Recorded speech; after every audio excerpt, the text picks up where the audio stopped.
think it comes down to the players just giving a crap about this game. Like, I just feel and that's been my beef with the players previously is, when there's the off season, there's the Drew League, we have the Rucker, and back in 2011 when there was, I think, right, 2011 was the lockout. Is that right? The last lockout. Yeah. Okay. I believe that's correct. Yeah. So you remember when all the LeBron and I think KD and everybody and Kobe, they were playing games in the high school gym. I mean, were they just not giving any effort? I mean, these guys play hard in the Drew League. So to me, it's like you can't give Drew League effort. You can't give, pro-am effort. You can't give a summer workout effort of going 70%. That's exactly what happened. And people are happy. Like, I don't think these guys need to go out there and, kill themselves out there and put their careers on the line for an all-star game. But I think some effort would be nice. And I think, a lot of the players are treating this game as a joke. Everyone, Tim Kitzer with you, the voice of NBA Jam. From top journalists and authors to rising influencers and insiders, Hoopsology brings you the voices driving basketball forward. With elite guests and sharp analysis, Matt, Justin, and Alan keep you plugged into everything hoops. From downtown, boom shakalaka. Welcome to another episode of Hoopsology's In the Lab. I am Justin Goodrum, joined by Matt Thomas. What's up, man? Justin, good to see you as always. Good to be with you, reacting to some All-Star news and an All-Star weekend in general. Excited to swap our thoughts on that. I'm doing well. We were talking earlier. It's, windy season here in Albuquerque, and I think up where you are in Colorado too, which means probably going to be allergy season soon and all that fun stuff that comes with it, but can't complain. Doing well. How are you? Yeah, doing well. It's been unseasonably warm here, so for people who ski and do winter sports, it's not their cup of tea. But everybody's out running and enjoying this unusually warm winter. So I'm not complaining. So we'll probably feel the worst during the summer, just because of the fire danger and the drought. So there's consequences for this good weather. So we'll see what happens. Yeah, it's interesting, like seeing the map of the country, and on the east side of America, it's like record colds, and then on the west side, it's like record heat for this time of year. So I don't know what that all means, but I do find it interesting. Yeah, totally. As long as there's no fires, that's all I care about. Appreciate you all just spending some time with us to break down All-Star Weekend. Before we jump into our reactions, a couple of housekeeping notes. First, please like and subscribe. Helps get the podcast out to new viewers. Also, we noticed that a lot of our viewers are not subscribed to our podcast. So when you subscribe to our channel, you'll get not only our In the Last, where we discuss, the league's hottest topics. So we'll go through the NBA, the WNBA, other prevailing basketball issues. But we also jump into our guest interviews, and we like to go to every team in the league, just get a sense of their fan base, what the team's going through, positives, negatives, and their outlook. We also do a lot of author interviews as well, and we do a lot of documentaries with directors and producers. And recently we have an interview with the director of Soul Power, the ABA, the American Basketball Association documentary that is on Prime Video. So that is up there now for you to check out. So yes, you check out our archives. We have interviews with tons of great luminaries from all the prominent networks: ESPN, CBS Sports, NBC Sports, The Athletic, and so on. All right, enough plug-in stuff. Let's jump into it. The All-Star Game went down this past weekend, and our last In the Lab episode, I would say we were really, really negative. So it's nice to be positive in terms of what went down during the All-Star Weekend. So a couple of notes. This year's game, the 2026 All-Star Game, drew 8.8 million viewers across NBC, Peacock, and Telemundo, like you're discussing, Matt. Compared to previous years, there's been a ton of change. One, it's on traditional television. Two, it's an Olympic year. And three, it was on way earlier. So a lot of new variables compared to the traditional broadcast that we have seen on TNT. According to this note here, the 8.8 million viewers, that was about an 87% increase in viewers over last year. That was 4.7, the second lowest in history, and the most watched NBA All-Star game since 2011. And it was the first All-Star game on NBC Sports since 2002. This year's format incorporated USA versus the world, having 2 USA teams, 1 world team, with the final game being a blowout with Team USA Stars defeating Team USA Stripes 47-21. But the previous games, and you'll hear this in an upcoming interview with Big Dave of CHGO. The previous games in the All-Star game, they were fantastic, even though there was a blowout in the final game. So in terms of talking about the game itself, and we'll jump into the weekend a little bit later, just your overall feelings, just in terms of what we saw, from the presentation to Wembanyama to Anthony Edwards to, the Europeans not really caring. And I think it's understandable with Jokic. He was hurt, still coming off an injury. What are your thoughts of just your feelings of just the games this year? Well, I think the players were looking to prove something this year. I think there really was, and it may have been led by Wemby, because he was saying things that he was pretty determined to win the game for one thing, but also maybe be like the MVP of the game, etc. He was kind of like, I'm going to bring it. You guys better keep up. And that really kind of set the tone, which is interesting that Wemby may have been that driving force already this early in his career. But whatever the case may be, it was more competitive. I don't want to exaggerate how good the All-Star game was. I don't think it's like on the level of most regular season games, but the fact that there were block shots, that's nice. The fact that there were fouls and players having to go and earn it from the free throw line rather than just all the time everyone clear out and just let people do whatever dunk or whatever business they want to do. It's a nice change. It's a better look visually on TV. I did catch most of the All-Star game. I think ratings-wise, this being on NBC, that's certainly why I ended up catching more of the All-Star game than I thought I would have from our previous episode. Justin, I'll state my bias. I don't care much for the format. But kudos to the players for putting in some more effort, putting on a better show than we've seen in quite some time. I mean, at least 5 years and probably longer than 5 years. And what did you think of the game? Yeah, I feel you. I think I was going back and forth with the format or player effort, but I think you're right. I think it comes down to the players just giving a crap about this game. Like, I just feel and that's been my beef with the players previously is, when there's the off season, there's the Drew League, we have the Rucker, and back in 2011 when there was, I think, right, 2011 was the lockout. Is that right? The last lockout? Yeah. Okay. I believe that's correct. Yeah. So you remember when all the LeBron and I think KD and everybody and Kobe, they were playing games in the high school gym. I mean, were they just not giving any effort? I mean, these guys play hard in the Drew League. So to me, it's like, you can't give Drew League effort. You can't give, Pro-Am effort. You can't give a summer workout effort of going 70%. That's exactly what happened. And people are happy. Like, I don't think these guys need to go out there and, kill themselves out there and put their careers on the line for an All-Star game. But I think some effort would be nice. And I think, a lot of the players were treating this game as a joke. Yeah. And I just did not like how the players had to be constantly just berated for them to try. I mean, that's an alarming sign. I mean, I don't know. I think, like you were saying, I liked Wemby setting the tone. I like him being angry. I like Ant. I like his aggressiveness. I thought Kawhi Leonard was awesome. Even when LeBron was in there, I thought his effort was pretty solid. And I think it's kind of indicative of kind of the league at large, to be honest, because when these players are locked in, the basketball is awesome. And we saw that, and I keep bringing it up in the Olympics.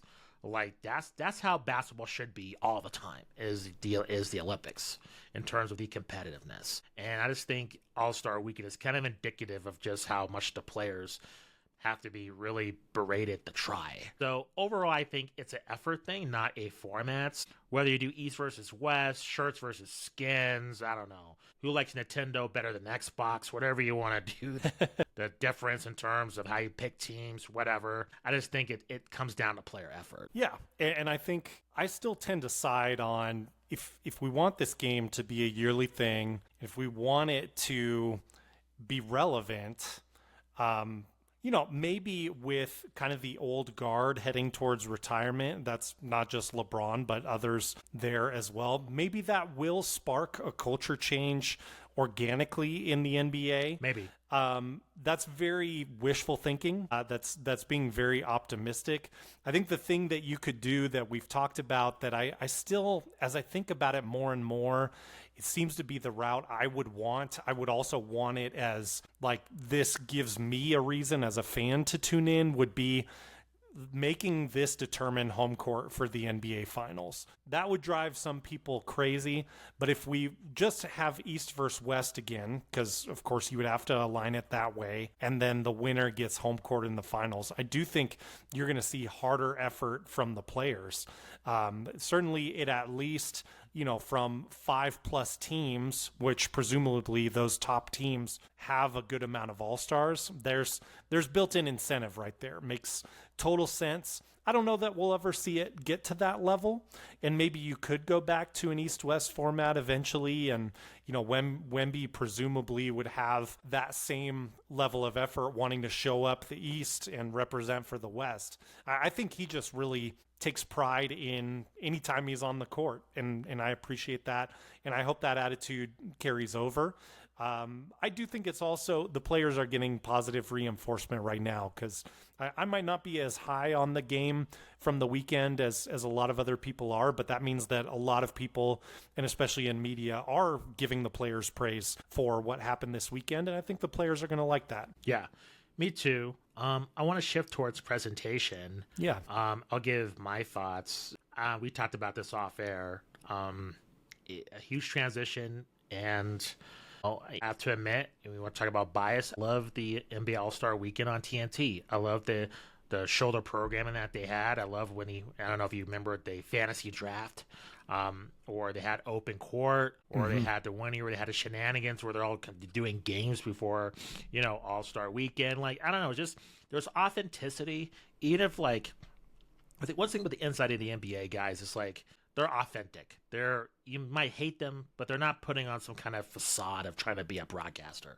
They're themselves, whether you like them or hate them. And I just think with NBC, it's a big facade, like they're trying to be broadcasters. I feel like Noah Eagle's an exemption in this, and I feel like kind of Reggie Miller is an exemption because Reggie's just Reggie, whether you like him or hate him. But the others, I just feel like their personalities are not there to carry this coverage. Like, I just feel like the star power, the importance of it, was missing and was lacking with the NBC crew, in my opinion, compared to other years. Yeah, I think where I would give NBC kudos still, and maybe sometimes it's to a fault, but it's always just so polished. It is. Maybe aside from some specific broadcaster moments, but in terms of the presentation, like how the product itself is presented to us, the audience, how they're rolling out intros, how they're bringing up like all-star history during the weekend, things like that. I really dig that from NBC, and I think some of that is maybe things that TNT was lacking a little bit, but I'm with you. Like, if TNT could have maybe been on NBC's level with like the history and sort of like this idea of the beauty of basketball, I certainly, I'm a big fan of course, the Inside the NBA crew, big fan of the broadcasters overall on the TNT side. So, it's never going to be perfect. I don't feel like the broadcast at least detracted from the product too much over the course of the weekend, at least from the clips that I saw and then the portions that I did watch live. Sometimes it's always this way on All-Star Weekend that they praise the product a little bit too much. They're like glazing a little bit too much about players or the product in general. And that's where, like you said, it gets away from that authenticity. Because, like, dude, like Reggie, there's no way you're this enthused about like this player making that basic shot or like something along those lines. It's just like, it's a little overplayed and can almost get to the point of being kind of cringy. But overall, I'm still pretty happy with how NBC did over the course of the weekend. Yeah, agreed. I think, getting into the positives, love John Tesh. You know, and maybe I'm biased. Shout out. I just thought that was great. He was fantastic. The music fit. It was just, so, you know, a lot of the other intros, it could be over the top or it could not, you know, it just seems kind of weird. I just thought it aligns with what NBC was trying to do. And I thought that worked with the player intros. I liked Bob Costas, but I think, like you were saying, just the entire broadcast, just hearing over and over, these players are going to try hard. What you're going to see is the best. It was very WWE in terms of, okay, the league's giving you talking points to push this game. And I just would have been hilarious if the players just didn't give a crap. I think Yeah. hilarious. Well, and you're kind of like, if you're talking it up that much, then the players on the court aren't going to live up to it. Yeah. So like just chill a little bit and just kind of let the moment breathe. I was just going to insert that the player intros were faster. Like it was more efficient over the course of the broadcast at certain points, at least. All right, let's jump into, do you have any other thoughts on the game, Matt, before we jump into Saturday night? No, I think those are my main thoughts. I think overall I feel people want to see competition and people want to see the stars try and perform. And we did get a lot of that. Again, I would say overall, like, not as competitive as a regular season game, but steps in the right direction. That would be kind of my summarized thoughts in terms of the product on the court. Yeah, totally feel you. All right, let's jump into All-Star Saturday night. So one of the big things that stood out to me was, you know, we brought up Ludacris doing the festivities. And I don't know if you caught this or not, but poor Luda, unfortunately, in that state-of-the-art, multi-billion-dollar arena, the mic was not working. And basically, if you like instrumentals, you had a good time dancing to it. But if you want to hear him actually rap, I think that was unfortunate. Just kind of a blunder there in terms of his performance. But in terms of the action on the court, I think the highlight in Big Dave, who we just interviewed, you'll see that interview. By the time this is all uploaded, it should be on our channel. He brought up an excellent point. The three-point contest was the main event and should be the main event of All-Star Weekend. I don't know if you saw it, Matt, but that was fantastic. I mean, we had Damian Lillard. Stealing Big Dave's line again. Not even playing this season. Dude just in warm-up shorts comes and wins it in dramatic fashion against Devin Booker. He had multiple chances of winning it, just couldn't put it away. And Damian Lillard wins the three-point shooting contest. A fantastic contest with, you know, the best shooters in the league. I think given it their all compared to what we see in the dunk contest. Kind of your thoughts on the three-point contest? I know I think the way they did it was the same, but the sponsorships were different. I know State Farm was more involved in terms of kind of the half-court shot, but I think the points were the same, if I'm not mistaken, compared to the recent change they made to the three-point contest.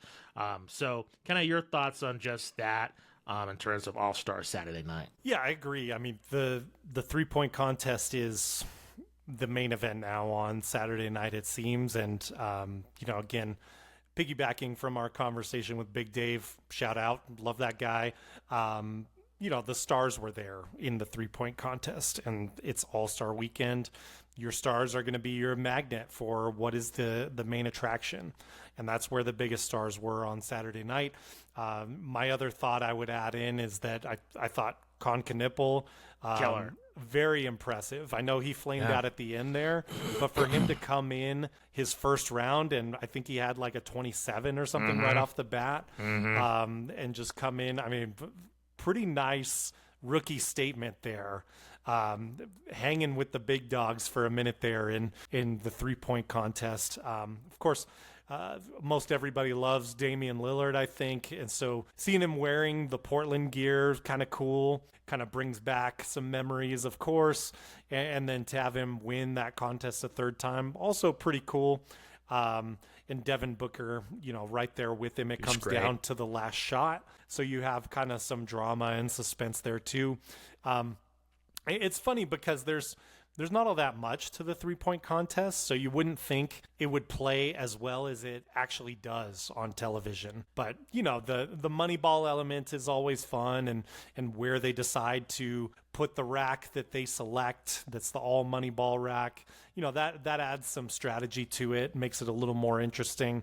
I still think All-Star Saturday, peaks when the dunk contest is great, but it just hasn't been for some time, and that's just the reality. And again, a lot of that I would say has to do with the star power. Heat forward, Kashad Johnson won the dunk contest. I don't think we have to kind of go in. If you want to, feel free, but I'm not going to go here and just berate the dunk contest. I think that's been kind of, I don't know. I think it kind of, other people, I'll leave it to them to kind of destroy it. But my question is, Norman Powell is in the 3-point contest. He didn't perform great, but he doesn't get killed, online for his performance in the 3-point contest. Like, I can't remember who's the worst 3-point shooter in the 3-point contest. Like, what if they suck? So why, in a 3-point contest, the person who's the worst, it's okay for them to not do well. But in the dunk contest, a lot of players, they're scared if they don't perform well.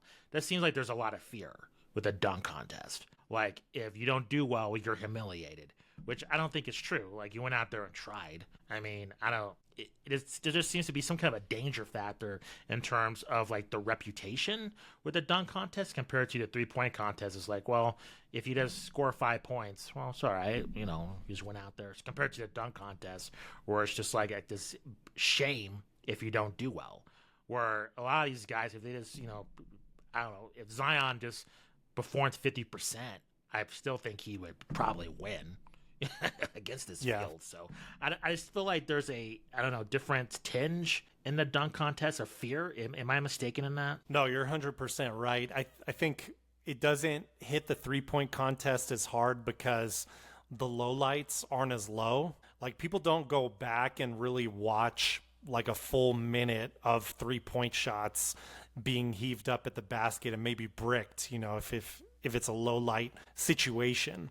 I think also people can kind of relate to bricking a lot of 3-point shots. Like, they might say like, oh, well, I would be lucky to hit, less than 5 of those total shots in some cases. Whereas with a dunk contest, even though you're right, I mean, physically it's a lot more impressive most of the time. The lowlights, it's a quick highlight, and people can pull that up really quickly. And, we talked about this a few years ago when Jaylen Brown participated in the dunk contest. Mm-hmm. And I remember just kind of thinking, and I still do, that, man, we really should not be ripping Jaylen Brown a new one because we need players of his caliber in the dunk contest if we're going to revive it. I know people can say like his dunks were lame, and that was the thing is I don't even recall him like missing dunks. People just didn't really like the selection. But look, that's kind of case in point, and unfortunately, just thinking about it, I don't know if the NBA needs to do like sort of a minimum accolade requirement to be able to participate in the dunk contest. And then if not enough players step up, then maybe you don't do the dunk contest that year. And that sounds crazy, but I don't know. It was all the things you don't want it to be this year. Like, just totally brush aside, like, no need to watch this really.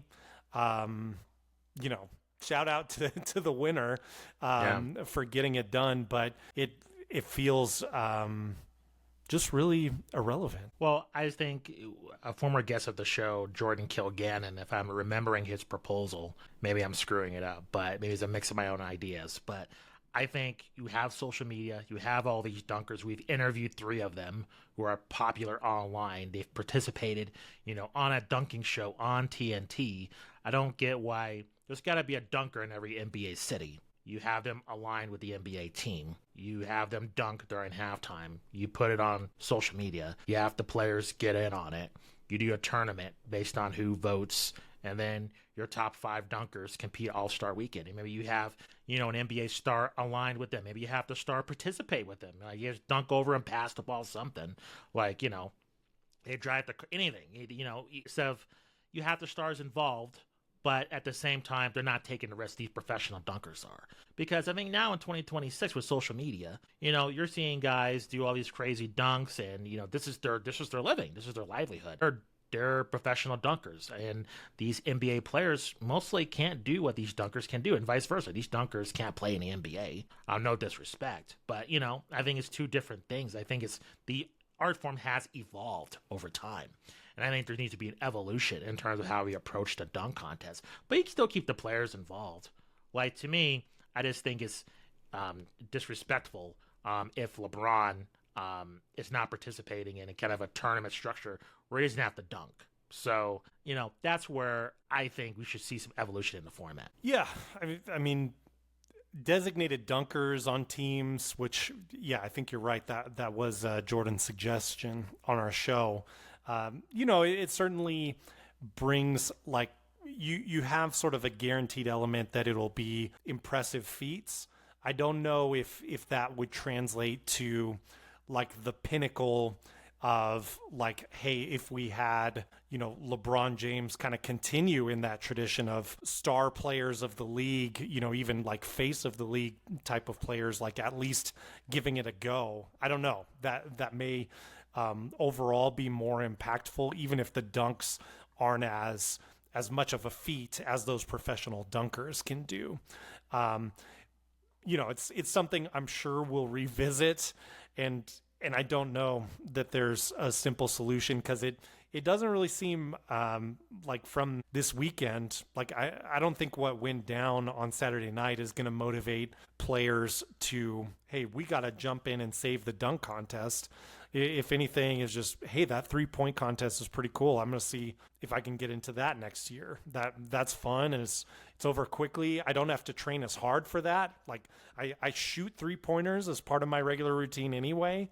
I don't have to come up with this like super creative athletic dunk. But end of the day, it's bad when like Mac McClung is posting on social media, like, here's the dunks that I would have done had I been eligible to play. And it's like pretty much better across the board than what we saw on Saturday night. No disrespect intended to the contestants that, hey, you guys showed up and were there. So I give you props for that. It's just, it's gone a long way downhill, and we've watched it go that way over the years for the dunk contest. Yeah, totally agree.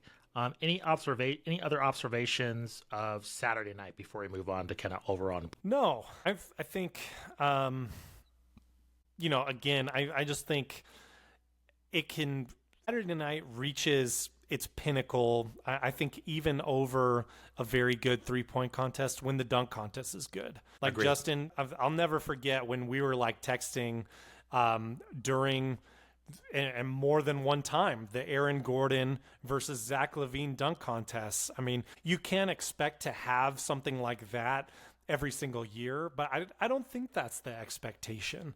And those were guys who, like, Aaron Gordon at the time was the bigger star of those two, but I think that was before either of them had touched an all-star game. I mean, really, they were just, like, Zach LaVine was, I think, at the time coming off the bench in Minnesota, and Aaron Gordon had been a starter for the Magic, but hadn't really totally hit in the league, was still kind of finding his way. And even still, that was incredible. And that was a little bit more on the impressive feat side than the star power side. But you can have people show up that can do the feat of like an amazing dunk, a variation on something we've seen before, or maybe still something entirely new. And you can get that mix of star power in there too. And star power, like, can bring the judges in your favor as well as the feats. Yeah. Totally agree, which I did watch that dunk contest, and Aaron Gordon still got robbed, in my opinion. I 100% agree. Yes. I watched that. We are team Aaron Gordon, and Zach LaVine was awesome. Yeah, he was incredible. Yeah, agreed. Let's jump in some other impressions, and we'll get out of here. I think there's 3 prevailing topics. Correct me if I'm wrong. Rumors of expansion, and then discussion of tanking, and then Alan alluded to this, a lot of influencers. The NBA invited more than about 200 influencers, including our friend of the show, Brian Tong, to All-Star Weekend. So I know that took a lot of heat. I'll comment on the influencers because we didn't really talk about that, and Alan alluded to it. I think it depends on the influencer. Like, a Brian Tong is great. He knows basketball. He knows tech. He's on the cutting edge. He should be there easily. He's an asset to have and broadening the NBA to a larger audience. Drewski? No. I don't. I mean, I don't really understand the popularity with this dude. I don't get why he was participating, and I hate it when they had the celebrities doing the passes. Also, I thought they did a pretty good job with Anthony Anderson and 2 Chainz, and I don't count Jalen Brunson's dad because he's former ball player. With the guys that were actual celebrities, I just thought that was kind of weak. I thought it was kind of desperate. But, I heard a bunch of influencers just asking questions that were irrelevant. I think it's an insult to the game. I just think you need to really vet which creators, because I think there's awesome creators you could have there that are, care about the NBA, but also they have a mainstream audience, and just going after creators that just don't give a crap about this league is detrimental. So it depends, because on the surface it's easy, having old school feelings of like all creators, these guys suck. They don't. We interviewed them. They're great. A lot of these people, they're awesome, but you just gotta vet this, who's gonna be there so they don't hurt the game. Were there any other impressions you had, Matt? I know Adam Silver had a press conference, and he took a lot of heat based on his comments. Some excitement in terms of possibly the Las Vegas or Seattle getting a team, and of course tanking. Did you have any other impressions of All-Star Weekend? Yeah, I agree with what you said about influencers. You need to have the right ones, because let's be real. Influencers in and of itself, it's kind of inherently cringe. Yeah, totally. Like if I meet someone on the street, I'm not usually leading with like, hey, I'm a podcaster. Like, right. Because people would be like, and I love this podcast. I love doing it. I find a lot of value in it, but you have to find the right influencers. And I think you hit the nail on the head there with, someone like Brian Tong, who is awesome. And kind of on the cutting edge. He can really enhance what you're bringing to the table, but you don't want to just bring any influencer into a situation, because you can really, I think, damage your brand pretty quickly if someone's out of place, and they have a massive following and it's getting shared everywhere online. I don't think I have any examples that I can cite from this weekend that are like brand damagers, but certainly for me as a viewer, it can take me out of things pretty quickly to see stuff like that. Yeah, no, that's fair. I think we're up against it. Did you have any other impressions, thoughts before we say goodbye at this edition of In the Lab? Yeah, I'm good for a few more minutes, Justin, if you are. I think we talked about this with Big Dave, so go listen to that episode if you haven't. But again, I just think with this tanking problem in the NBA, like there's a couple realities, right? Like there's always going to be losing teams in any sports league. So you're not going to have like every team in the league every season at like over 25 wins even though we know there's still 82 games now in a basketball season. Some teams are just going to stink. And I think the difference is, and where Adam Silver should probably be heavy-handed, is when you see things like the Utah Jazz incident where they benched starters in the fourth quarter of a game. They were up like 13. Alan talked about it on our last episode.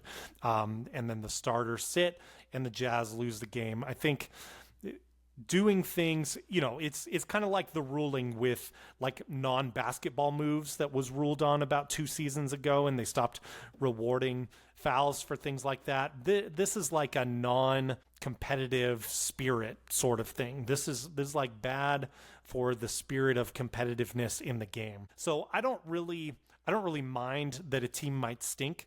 I don't even necessarily know that I mind or at least think it's like a top priority that the league should be focused on, that some teams may tank if they're doing that, with kind of a mission and a goal in mind. Maybe not as far as like the process and how direct that was, but OKC is the top team in the league. How did they get there? The Rockets, a big competitor in the league now. How did they get there for a few seasons? If you go back and you look on it, and there was some intentional like tanking things.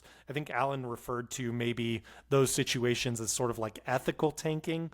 But if you get into terms like that and making it rules you really have to be clear with your definitions, because I think it's also hard to prove tanking, even though you kind of know it as a viewer if you see it. Yeah, well, my issue is like a team with like the Indiana Pacers, like a team that's in the finals, and then they're one of the worst teams in the league. I mean, granted, Tyrese Halliburton got hurt, but Pascal Siakam's an all-star. Now, you can't tell me they're the second worst team in the East based on the roster. I mean, I just find that baffling to me. So that's where I get a little suspicious, is that you're at the bottom of the league, not like struggling to make the playoffs, but like you're just immediately you're out. It's over because of one guy. And I love Tyrese Halliburton and all, but their team doesn't suck. Like, I mean, he wasn't like carrying this team by himself, the Pacers. So that's where it makes me very uncomfortable. In that regard. So, and that's, I think the Pacers would turn around, like say they're under investigation, and they're like, well, look at Siakam. He's playing hard in these games. He's trying. That's a good point.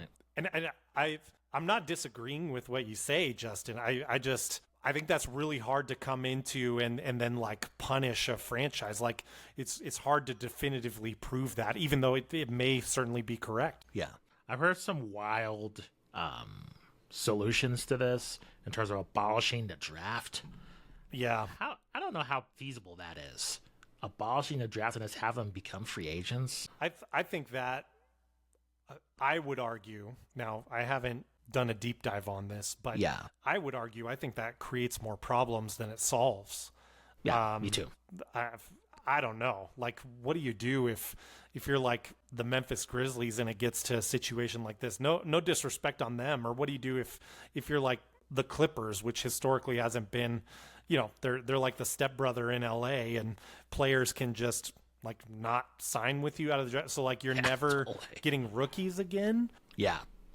I don't know.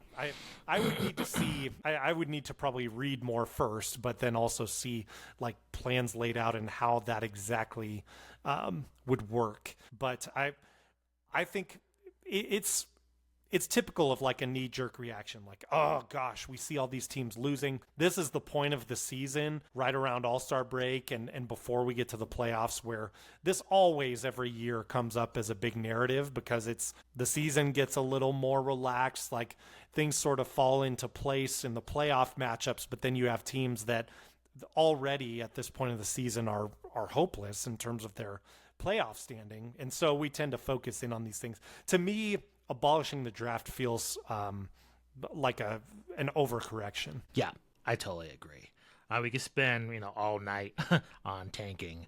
It's kind of a hot topic of the league. Anything you want to discuss, Matt, before we say goodbye? Yeah, since you brought it up, did you have any thoughts on the expansion? I mean, I know like Vegas and Seattle, it's still like a lot of noise around that.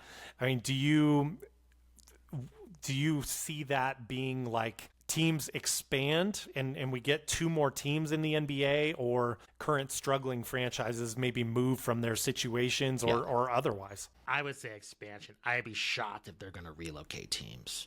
Yeah, I think I would agree. The way Adam Silver works, and it's against what I want, because I want the league to be shorter. And I'm with Bill Simmons. I think the league should be shortened, but that's not going to happen, because when you add more teams, you want more inventory, and that's more. The season could be longer, just based on adding two more teams. So yeah, I think you're probably going to see two more teams. I heard that they're probably going to realign some Western Conference teams to the East, based on Vegas and Seattle. And you already have two prime fan bases that you're going to have guarantee attendance. So attendance is not going to be the issue. So I mean, in terms of like season ticket, we've seen that with the WNBA.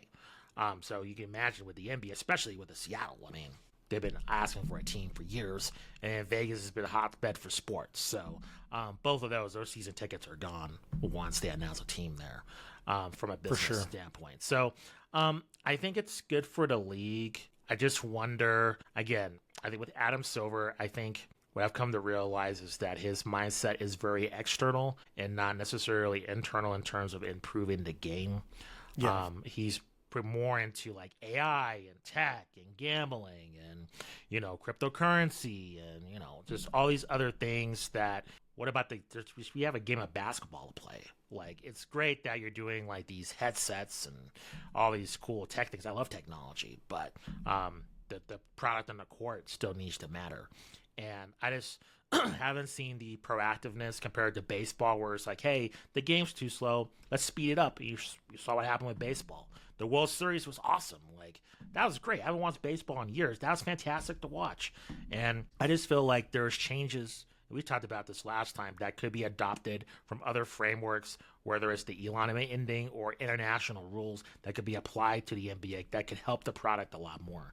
And I think that's being ignored in place of all these external things that, I don't know, they matter, but they're not important. That's what's happening on the court. So I think with expansion it's good, but I hope that there's also a priority of how the product is transpiring on the floor. Yeah, and I don't think along those same lines, like, I don't think tanking is the number one priority that you need to look at. Like, it needs to be focused more on the court and the sport of basketball, which is, you're right, not to this point Adam Silver's strength as commissioner. Admittedly, I do have to say I'm excited at the prospect of expansion. Like I think it would be awesome to have the Supersonics back and an electrified fan base there. I think it'd be cool to have a Vegas team too. So even like adding them in my mind, I don't really have a concern with having like 2 more teams added to the league. I think you've got enough games to burn over the course of the season that you can spread that out and make those schedules work. So I don't see a major concern there. And then maybe you could even do things that are sensical from that standpoint, like we talked about a few months back about Minnesota going to the Eastern Conference. There can be moves like that too that make a lot of sense. Memphis maybe being the other one that goes Eastern Conference. So I get excited about the notion of expansion. Plus, we know there's a good amount of talent around the league. I think those franchises could eventually compete and just kind of be on par with a lot of the other teams in the league. But I agree. I think we both agree there are root problems with the product that need to be addressed, and I hope we see something from Adam Silver at bare minimum by the off season, but maybe as we roll through the rest of the season here too. Yeah, no, it's true. I hope that's the case because, I think there's a lot of potential for this game to really increase in its popularity, and I feel like there's some wide openings in terms of capitalizing on the momentum. So yeah, we'll see what happens. Did you have anything else, Matt? Did you want to just give your opinions on before we head into the second half of the season? No, I think, advice to all hardcore basketball fans would just be kind of brace yourself, because we're going to get, it's going to be MVP argument season. It's going to be, this team is tanking.